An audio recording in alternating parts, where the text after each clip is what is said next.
I really can't. Like, from the bottom of my heart, you taught me so much, not only about fast twitch, about backpedaling, about being prepared.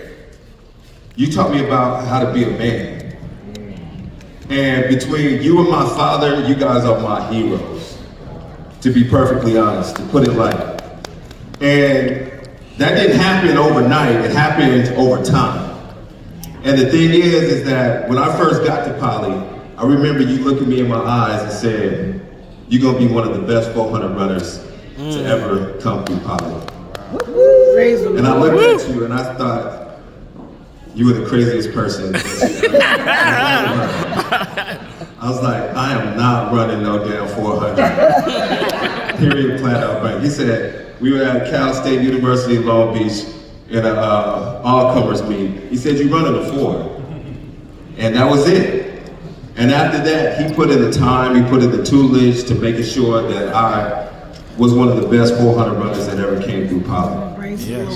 But in that transition of not wanting to run the 4, he taught me that preparation was the only way that you could actually reach success. And that every time I stepped on that track, it had to be something monumental for me. It had to mean something to me, not to him, but to me.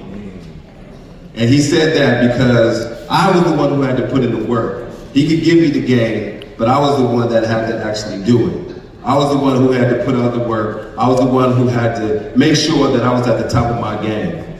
And I remember coming out during the summer times, and Chucky was there, Willie McGinnis was there, Mark Carey was there, and seeing those guys, Daryl mentioned it, seeing those guys, those were my heroes. Those were the guys that I wanted to be like.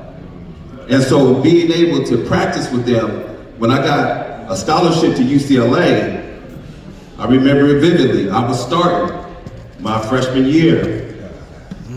And a reporter from the LA Times came up to me and he was like, how did you prepare? How did you come in here so ready to play?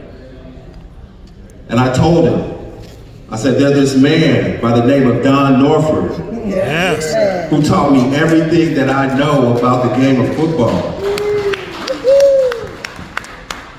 I walk into the meeting room that next day. My coach, head coach, Bob Toledo, I'm gonna call him out.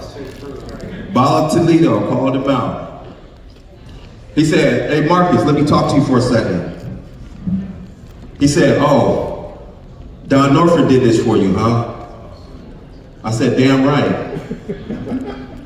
That next game, I wasn't starting.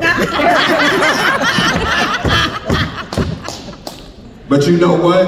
It really didn't matter to me because I knew where my bread was buttered. I knew that the lessons that I learned right then, right there at UCLA, of the hate that I would get for representing what I stood for. And through that lesson, everywhere that I went around the world, when I got drafted to Green Bay, I took Don with me. When I traveled to 8, 9 countries, I took Don with me. And until the day that I rest my head, I'm gonna take Don with me. You are a legend, you are an icon, you are what every young man needs in their life. And you have instilled so much in every person that you have touched. It's almost amazing. You have touched people's lives that you don't even know about. Because every seed that you have planted has multiplied. And every person that talks to another person that has talked to you, you have left a legacy with that person. So continue to multiply. Carol, I love her. I remember she used to watch out for us on all the trips that you guys sacrificed to take us on.